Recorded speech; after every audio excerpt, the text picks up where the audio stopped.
Hey guys, it's me, Sam Stein, managing editor at the Bulwark. I am joined by our fearless publisher, Sarah Longwell, and our less than fearless newsletter writer, Will Sommer.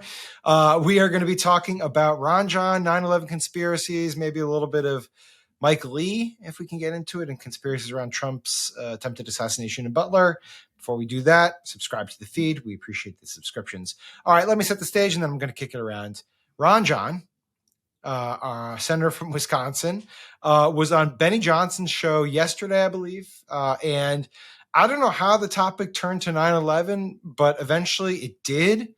And whether or not 9/11 was an inside job or government planned. And here's what Ron John had to say. One final question, since you brought it up. What would you like to know about September 11th, the official story there, Senator? Well, start with Building 7. Again, I don't know that you can find structural engineers other than the oones that have the corrupt investigation inside NIST that would say that that thing didn't come down in any other way than a controlled demolition. I mean, you just look at that. You talk about molten steel. Again, you listen to the documentary Bravo 7. There's an awful lot of questions. You know, who ordered the removal and then destruction of all that evidence? Totally contrary to any other firefighting investigation procedures. I mean, who ordered that? Who was in charge? I think there's some basic information. Where's all the documentation from the NIST investigation? No, there are a host of questions that I want, and I will be asking, quite honestly, now that my eyes have been opened up. I've talked to former Congressman Kurt Weldon now. I will work with him to expose what he's willing to expose as well. Wow. So we may actually see hearings about this. I think so. All right, so there you have it. Senior senator from Wisconsin. I guess we can say, he's one of 100 respected member of the upper chamber, just dabbling in 9/11 conspiracy theories. I guess what stuck out to me, Sarah, was that how little reaction there was to it. Like in normal times, I think people would have been freaking out that this guy is embracing this was a controlled demolition idea, but this is a senator. I couldn't believe it.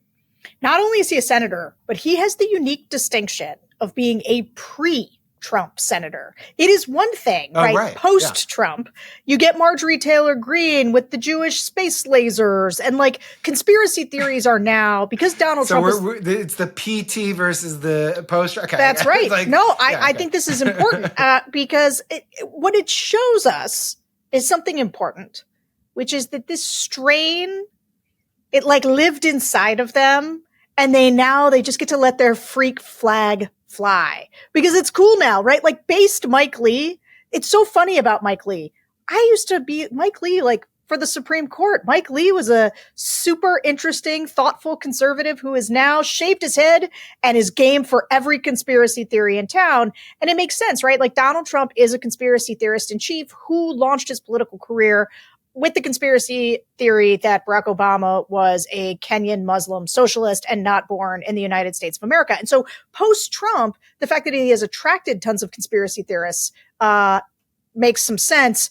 It's funny, though, that actually the conspiracies, like it's the conspiracies we made along the way. To me, it's like a lot of that's true, but so much of it is just that everything we now consume is gravitated to algorithmic websites, and like people just get I guess what distinguishes this from me is that I used to assume that people who got sucked into these internet rabbit holes were not serious lawmakers or elected members of the Senate, but in fact it's true that a lot of them are, or at least a good sizable portion of them are. So yeah, Mike Lee seems to be perpetually online, and I guess the reference here is that his most recent tweet suggests that there's some maybe planning that happened behind the Butler assassination attempt. Will, give us the epidemiology here of these conspiracies. Like what is how did these things form? Where do they fester online? Yeah, I mean, in the case of 9/11, as you said, Sam, this used to be this was like a red line that people in public life couldn't cross. I mean, I think there have been CNN commenters. There's also it was liberals who espoused it. Yeah, exactly. I mean, it was sort of like, Ron Paul types on the right and then sort of like extreme liberals on the left. And now, it started with someone like Alex Jones. The Loose Change documentary was really big, but that was like, stuff you'd hear. What was that? The documentary Loose Change, that was kind of like the... Does Sarah know this one? Do you know this one, Sarah? Is this where the frogs are gay? Are we turning the frogs gay? It's not that one? I mean, is this the gay frog one? Well, maybe you guys shouldn't check it out because you might get red pilled on this. Because if you're not, but this is the anyways, it's the big loose change or the big. What is the loose change documentary? Is it stuff that falls out of your pockets, or are we changing things loosely, like the gender of frogs? What are you talking about? So it's an Alex Jones documentary about 9/11 being an inside job, and so that is sort of broadly, that was kind of like one of the main vectors. And let me guess, he thinks it's an inside job. He does, yes. Oh, shocked. Yeah. Not Alex Jones. No. Oh, my heart.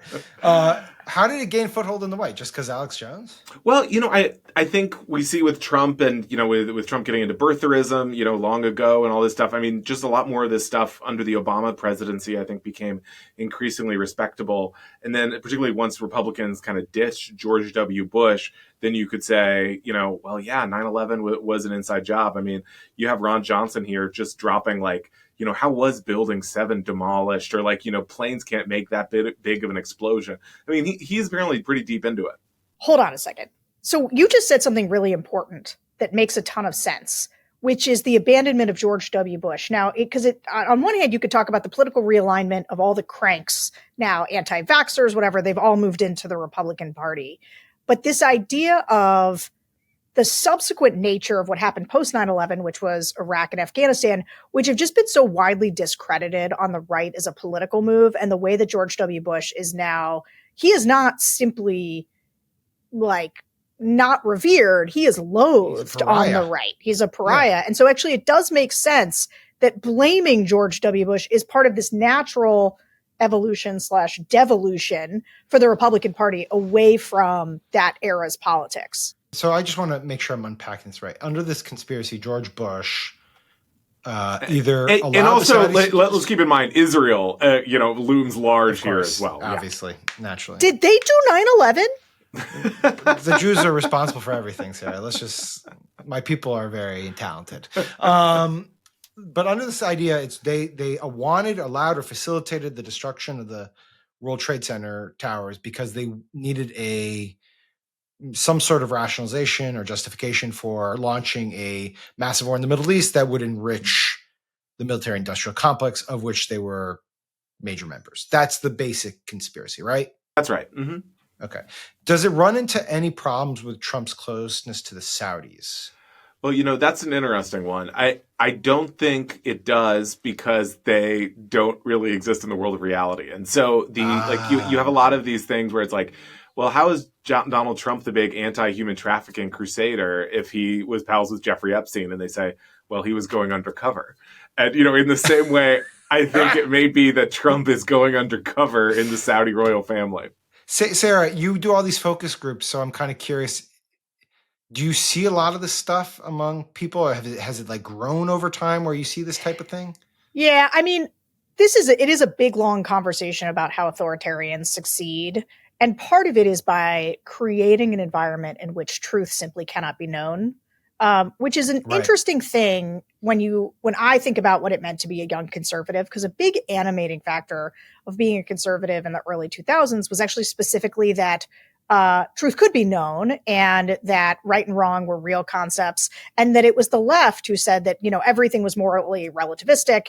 And that was something that conservatives rebelled against. And so today, though, the rise of social media, conspiracies, everything else, I hear this all the time in the focus groups where people just say, I don't know what to believe, which is why more and more what you get are people believe sort of the smartest person about politics in their orbit. And oftentimes those people can be down rabbit holes or and conspiracy theories can stand in for intelligence in a lot of ways. It's like, look how tapped in I am to this. No, I see the real thing happening here, but everything from the deep state to, I don't know, do they think that Pearl Harbor was an inside job? Because it's the same rationale. Are we retconning everything now into this? It doesn't come up a lot, but I do think it's pretty much assumed that FDR knew that Pearl Harbor was going to happen, among these conspiracy theorists, and just let it happen. Because, increasingly we're seeing Hitler become kind of rehabilitated, or Churchill was such a bully to Hitler, this kind of stuff. And so that's kind of part of the larger new take on World War II. Churchill, that Hitler bully. Yeah, this might be too big a question to tackle in this type of form, but like, how do you get people out of the rabbit hole, right? Like, I know that there's been some documentaries about family members who've like confronted their conspiracy-addled relatives and tried to pull them back from the abyss. And is there like a method for getting people out of this rabbit hole? And are we just too far gone when you have U.S. senators who now become, the leading purveyors of this stuff? Yeah, so I mean, this might be a useful segment for Ron Johnson's family. The answer is that there's really no like one method.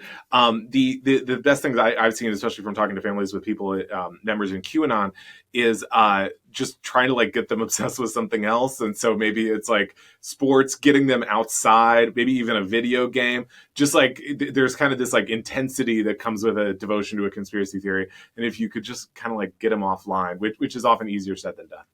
Well, yeah, and that's what stands out for me is like how much Mike Lee is online. Like his Twitter habits are really almost scary. I was just reminded again today that his screen name is Based Mike Lee, which Mike Lee. So stupid. I saw a tweet one time or a quotation of some kind that said like, I think I may have said this to Will recently on a podcast that, the internet did to our parents what they said video games were going to do to us. Like the way that they were so worried about our generation. And we talked about like you needed to label things with explicit things like rap music. Like we were all going to lose our minds. But actually it is and like Ron Johnson is like peak boomer in this regard. Like, and you could totally see how Mike Lee, as a pre-Trump politician, was like predisposed to some of this. But then the internet gave him the algorithmic hole that he needed to go down to say, well, I hadn't thought about building 7. Because how, if you knocked down 2 other buildings that are massive with planes, why, and a third one collapsed 3 days later? That seems very suspicious. And actually, no, it seems like 2 big buildings had planes rammed into them, which, by the way, you can see, but not just by people who were there, who were in the building. It is observable in every video you watch from the day, but like they are not going back and trying to like reconstitute reality. And it's tough to like, but this is now, it is very endemic. I mean, Sam, when you were like, do you see this more in voters? I don't know. You may have heard about that little theory that the 2020 election was stolen, that the ghost of Hugo Chavez was changing votes in the voting machines. I mean, well, that's the thing. It's like, and then we have Trump who like comes up with these insane theories about the Italians and like, and Hugo Chavez. And it's like, oh yeah, but he's the president. And like, of course, this is what I'm getting is like, it's hard to pull people back from the abyss when it's the president and senators who are the ones who are spreading this stuff, because they are in reality trusted authoritative figures. And if they're the ones who are telling you to believe this, or at least to question the world around you, then why wouldn't you? Right? I mean, it's just that it's hard to see how we break out of this. Either way, we'll keep monitoring it. Sarah, Will, appreciate it. Thank you so much for your expertise on this, Will. You watch Alex Jones, so we don't have to. Not my expertise. I'm just here to pontificate. You're here to give us the good stuff. Will's here to educate us. All right, subscribe to the feed. Thanks for watching. Take care. Hey, YouTube fam, if you want to support the Bulwark, the best way to do it is by becoming a YouTube Bulwark Plus member.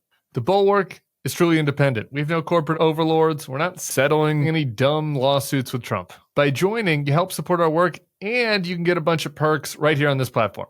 Ad-free content, bonus videos, live streams, and some emojis of me, which I guess some people want. So come join, come hang out, become a Bulwark YouTube Plus member, and I'll be seeing you in the comments. So behave.